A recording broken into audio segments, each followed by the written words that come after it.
Hello friends. நம்ம ரொம்ப நாளா எதிர்பார்த்துட்டு இருந்த எஸ்பிஐ பிஓ 2026ஓட நோட்டிஃபிகேஷன் வந்திருக்கு. கிட்டத்தட்ட 1500 வேக்கன்ஸீஸ் இருக்கு.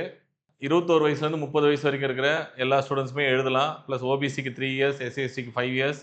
அவங்க பேக்கேஜ் பார்த்துருக்கேன். நோட்டிஃபிகேஷன்லேயே குடுத்துருக்காங்க.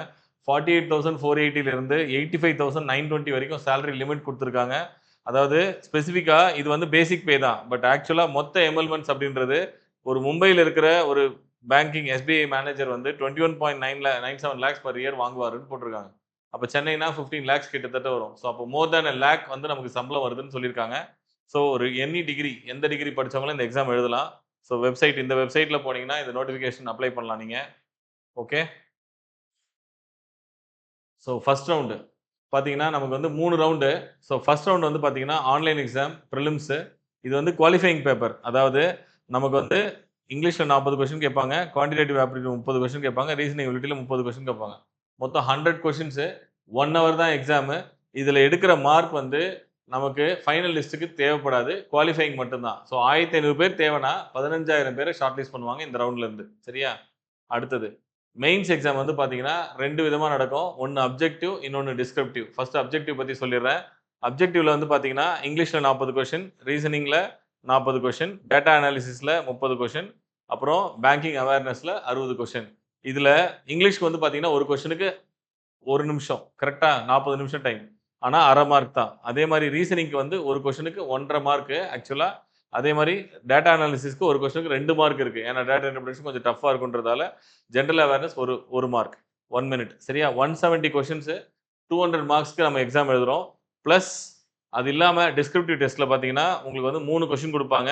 இமெயில் எழுதுற மாரி, சிச்சுவேஷன் அனாலிசிஸ், அதுக்கப்புறம் ரிப்போர்ட் ரைட்டிங் ஆர் பிரெசைஸ் ரைட்டிங். இதுல ஒரு 30 மார்க். சரிங்களா? மொத்தம் அங்க ஒரு 200 இங்க ஒரு 30யா இந்த 230 மார்க்ஸ்க்கு வந்து ரிசல்ட்ஸ் வெளியிடுவாங்க. அந்த 230ல இந்த 1500ன்னா ஒரு 4500 பேர கூப்பிடுவாங்க. சரியா?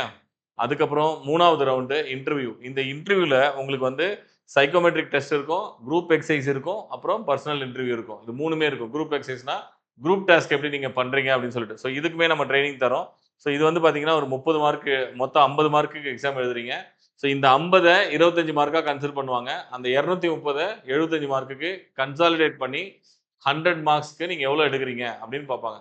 அதுல டாப் 1500 ஸ்டூடண்ட்ஸ் தான் நீங்க கிளியர் பண்ண முடியும். அதான் எஸ்பிஐ பொறுத்தவரைக்கும். ஸோ நோட்டிஃபிகேஷன் ஜூன் 28 தான் வந்தது. ஜூலை 8 வரைக்கும் நமக்கு டேட் இருக்கு. அப்ளை பண்ணுங்க.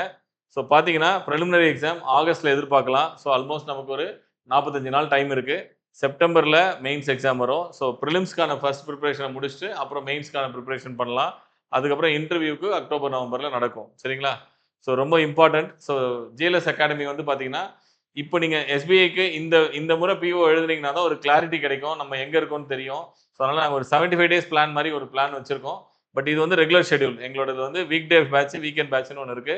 9:30லேருந்து 1:30 வரைக்கும். அப்புறம் டெய்லி 1 ஹவர் ஆஃப்டர்நூன் வந்து லஞ்சுக்கு அப்புறம் டவுட்ஸ் கிளியரிங் செஷன். காலையில கிளாஸ்லயுமே நீங்க நெறைய டவுட்ஸ் கேட்கலாம். ஸோ வந்து வீக் டே பேட்ச் வந்து பார்த்தீங்கன்னா 4 மாசம் நடக்கும். ஸோ 1 வருஷத்துக்கே 3 சைக்கிள் நடக்கும். நீங்க 2ண்ட் சைக்கிளும் அட்டெண்ட் பண்ணிக்கலாம். 3ர்ட் சைக்கிளும் அட்டெண்ட் பண்ணிக்கலாம். இது மாரி 3 வருஷம் வேலிடிட்டி. வீக்கெண்ட் பேட்ச் வந்து 2 சைக்கிள் நடக்கும் 1 வருஷத்துக்கு. இதிலும் 3 இயர்ஸ் வேலிடிட்டி தரும். சரிங்களா? ஸோ இந்த எக்ஸாமுக்கு இன்னும் 1 மாசம் தானே இருக்கு. எப்படி பிரிப்பேர் பண்றதுன்னு யோசிக்க வேணாம். ஸோ இது மாரி கிட்டத்தட்ட பேங்கிங்ல மட்டும் 10 எக்ஸாம் வருது வருஷத்துக்கு. ஐபிபிஎஸ் பிஓ அடுத்து கிளரிக்கல் வந்திருக்கு. SBI PO, clerical, RRB PO, clerical. அப்புறம் வந்து பார்த்தீங்கன்னா, ஆர்பிஐ பிஓ, கிளரிக்கல், நபார்டு மொத்தம் 10 எக்ஸாம். அது மாரி இன்சூரன்ஸ்ல ஒரு 10 எக்ஸாம் இருக்கு. இதெல்லாம் சேர்ந்து 20 எக்ஸாம் வருது. அதனால இந்த வருஷம் நீங்க ஸ்டார்ட் பண்ணீங்கன்னா, நெக்ஸ்ட் இயர் இந்த 20 எக்ஸாமுமே எழுதலாம். இதுல ஏதோ ஒரு ரிசல்ட்ட பார்க்கலாம்.